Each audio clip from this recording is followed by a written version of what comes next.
Halo Bapak Ibu, saudara-saudari sekalian, lovers and haters, salam cerdas Indonesiaku. Jumpa lagi kita pada kesempatan kali ini.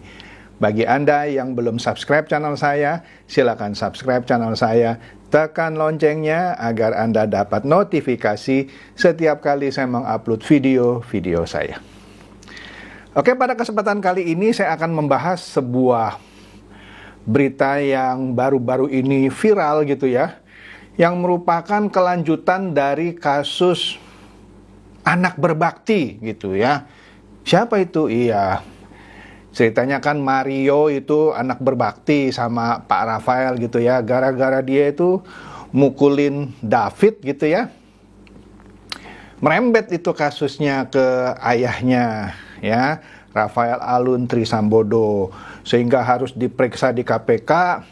Kemudian istrinya Rafael juga diperiksa 70. Waduh, 70 loh, jangan main-main loh ya. Tas mewah istrinya disita, dipertontonkan di KPK.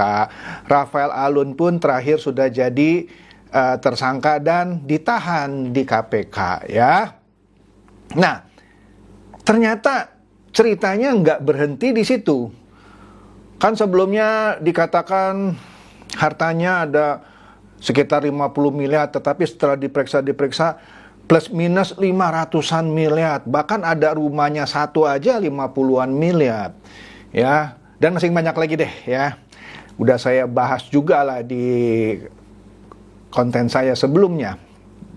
Nah, apa yang menarik setelah Rafael Alun ditetapkan sebagai tersangka dan ditahan pakai baju Shopee ya. Ternyata setelah ditelusuri, nah ada satu badan lah ya, atau LSM lah, namanya Indonesia Audit Watch ya. Di sini dia mengungkapkan sejumlah fakta dan memberikan fakta itu katanya kepada KPK. Waduh, faktanya mengerikan ternyata. Begini loh, Rafael Alun Trisambodo itu belum ada apa-apanya. Astaga, kemarin saya pikir Rafael Alun Trisambodo kalah sama Gayus Tambunan. Ternyata dia ngalahin Gayus Tambunan. Dalam arti kata uang yang disikat dia gitu ya. Wah, berarti Rafael Alun nih ngalahin Gayus Tambunan. Ternyata ini belum ada apa-apanya katanya. Kata Indonesia Audit Watch. Waduh, bergidik saya. Kenapa? Katanya, ini katanya loh ya, katanya Indonesia Audit Watch ya. Aduh, apa ya? Backingannya Rafael Alun Trisambodo ada 2 orang eselon 1. Astaga, 2 orang penjahat pajak. Waduh, jadi katanya Rafael Alun Trisambodo ini ibarat kunci yang siap membuka kotak Pandora penjahat-penjahat pajak yang ternyata ada di samping Ibu Sri Mulyani. Iyalah, orang eselon 1. Ya, Anda bisa duga-duga lah ya siapa ya eselon 1-nya. Ada 2 orang.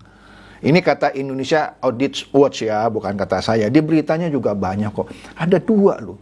Nah, jadi kalau 2 ini diungkap, ini kan backingannya, bosnya gitu ya.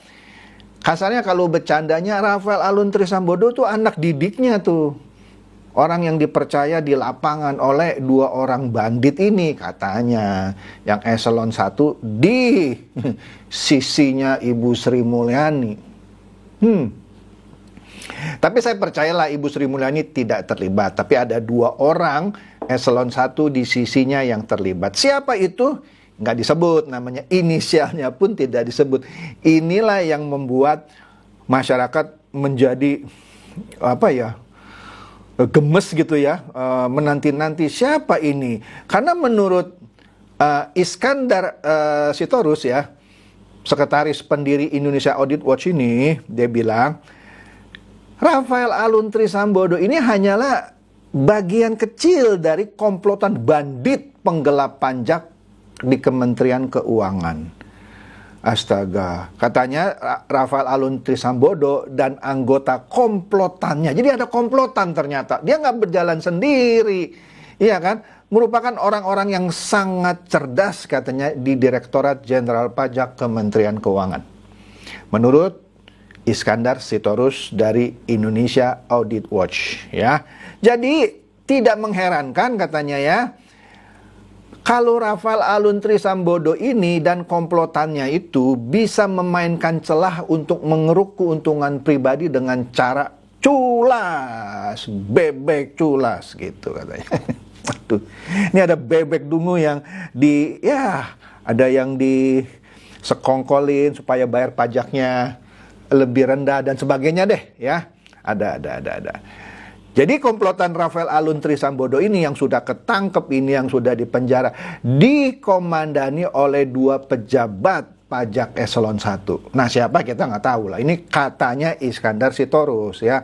Menarik ya. Dan orang ini pastinya orang yang dekat dengan Ibu Sri Mulyani ya. Nah, gila, 2 loh gitu ya. Jadi Rafael Alun Trisambodo ini diibaratkan menjadi kunci kotak Pandora ya. Nah, kita tinggal tunggu aja penyelidikan KPK selanjutnya. Siapa ini pimpinannya? Ada 2. Astaga, bisa lebih besar. Kalau Trisambodo Alun ini ya, Rafael Alun ini 500 miliaran, 2 ini bisa triliun kali ya. Luar binasa ini ya. Nah, jadi dia yakin ini, maksudnya Iskandar Sitorus ini yakin ya 2 orang ini akan tersentuh cepat atau lambat ya. Dan kalau ini tersentuh, ini adalah untuk membongkar dan menggulung semua persoalan selama 20 tahun terakhir. Jadi katanya selama 20 tahun terakhir Direktorat Jenderal Pajak dikungkungi oleh para bandit-bandit pajak ini gitu ya. Nah, jadi pencucian uang, segala macam lah ya terjadi di situ ya. Nah, dia memberikan ciri-ciri. Nah, ini menarik nih. Dia memberikan ciri-ciri. Ciri-cirinya adalah mereka yang melakukan dan ikut menandatangani program pengampunan pajak atau tax amnesty. Ya, salah satunya ada perusahaan dari Mauritius katanya. Astaga. Luar binasa. Ya. Banyak deh ya.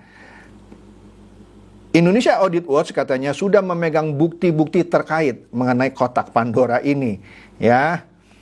Astaga. Dan katanya sudah berkomunikasi dengan pejabat yang ada di samping Ibu Sri Mulyani itu katanya ya. Oleh karena itu Iskandar Sitorus, sekretaris pendiri Indonesia Audit Watch, meminta Ibu Sri Mulyani untuk berhati-hati ya. Astaga. Karena dikhawatirkan, bukan dikhawatirkan sih ya. Kalau bagi saya ini yang saya tunggu. Mungkin bagi 2 pejabat eselon 1 maksud saya, itu dia mengkhawatirkan Rafael Alun ini ngoceh membuka selebar-lebarnya. Tapi itulah yang masyarakat nantikan termasuk saya. Karena saya yakin Rafael Alun tidak mau dirinya saja dan istrinya dipermalukan. Ya kan? Dia tidak mau kehidupan keluarganya saja yang hancur lebur. Bosnya juga harus hancur lebur gitu ya. Dan dipastikan dia akan menyeret anggota komplotan berikutnya termasuk ketuanya ya ke dalam jurang yang sama. Astaga, saya nantikan ini. Saya rasa Anda juga menantikan hal yang sama ya. Jadi Indonesia Audit Watch memperingati Ibu Sri Mulyani, hati-hati Bu katanya ya. Ada 2 eselon 1 Ibu yang akan merusak reputasi Kementerian Keuangan ya.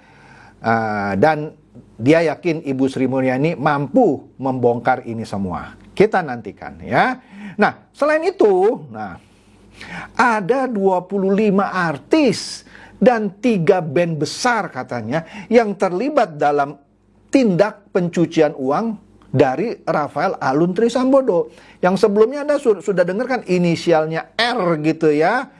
Sampai Raffi Ahmad itu harus mengungkapkan, bahkan pakai pengacara, saya kalau nggak salah Pak Hotman Paris ya atau siapa gitu ya, memberikan press release bahwa saya tidak terlibat. Nggak tahu deh ya. Karena banyak orang membicarakan ini dia nih, Raffi Ahmad nih, R nih, ada lagi R yang lain. Kan banyak artis yang depannya R gitu ya. Tapi tidak hanya yang R aja, karena ada 25, nggak tahu siapa saja gitu ya. Nah, ini akan menjadi sesuatu yang menarik ya. Ternyata ada 125 artis plus 3 band besar katanya ya. Wih. Nah, di sini katanya ini minimal lagi. Bukan hanya 25, minimal ada 25. Berarti bisa lebih ya. Ya, bersama 3 grup band besar ya, yang dikatakan terkonsolidasi, ini istilahnya ya, terkonsolidasi, terakses atau terkolerasi langsung maupun tidak langsung ya. Aduh ya. Nah, Renald Kasali juga pernah membicarakan ini di channelnya. Dia mengungkapkan 10 ciri-ciri orang yang kemungkinan terlibat ya. Misalnya tiba-tiba dia menjadi crazy rich padahal dia bukan pebisnis ya, ngerti bisnis aja enggak gitu ya. Oke, dia artis, sehebat-hebatnya artis, kalaupun setiap manggung 100 juta atau jadi MC 100 juta, memang tiap hari jadi MC. Terus bisa mengelola bisnis ratusan miliar bahkan triliun. Nah, ini kan menarik ya. Iya dong, kalau saya artis nih misalnya, setiap kali dipanggil honor saya 100 juta. Oke deh, 1 miliar deh honor saya. Memang setiap hari saya manggung dengan honor 1 miliar. Ya, paling hebat paling sebulan sekali atau seminggu sekali deh. Saya manggung 1 miliar, artinya 1 bulan saya dapat penghasilan 4 miliar kan. Kalau 4 miliar setahun paling saya berapa? 48 miliar ya. Ya, kalau saya dalam waktu 2-3 tahun bisa mengelola bisnis yang ratusan miliar, dari mana uang saya gitu? Pasti ada yang supply. Kira-kira gitulah untuk gampangnya ya. Ini orang tiba-tiba jadi besar gitu ya. Ya, dia bukan orang yang membangun usaha dari kecil terus besar, tapi tiba-tiba besar gitu ya. Bukan dari warisan, bukan dari apa. Nah, inilah ciri-ciri yang terlibat pencucian uang gitu ya. Ya, artis kebanyakan ya, saya bukan mengecilkan artis, seorang artis. Kebanyakan kan cuma seni gitu ya. Bagaimana mereka bisa mengelola bisnis gitu ya. Kemudian sering membagi-bagikan sedekah ya, flexing gitu ya. Nah, kira-kira begitulah ya. Ya, tapi tidak disebutkan siapa saja. Cuman yang bikin heboh inisialnya salah satunya R. Bahkan di acara apa ya, iNews ya, Aiman ya, Aiman sekarang di iNews ya. Ada 2 artis yang inisialnya R, kemudian inisialnya A, dan inisialnya satu lagi T. Ada 4 disebut inisialnya. Tapi yang T itu bukan Chandra lah, pastilah. Saya bukan artis gitu ya. Tapi 4 orang ini nih yang sudah disebut inisialnya, tapi memang tidak disebut namanya ya. Jadi ya kira-kira begitu gitu ya. Nah, ini menariknya lagi bahwa kenapa ya? Kalau saya duga, memang di laporan Indonesia Audit Watch itu tidak disebutkan gitu ya, tidak disebutkan bagaimana dana yang 500 miliar itu mengalir ke minimum 25 artis ya. Katanya ada orang kaya baru ya, selebgram, sehingga 3 grup band gitu ya.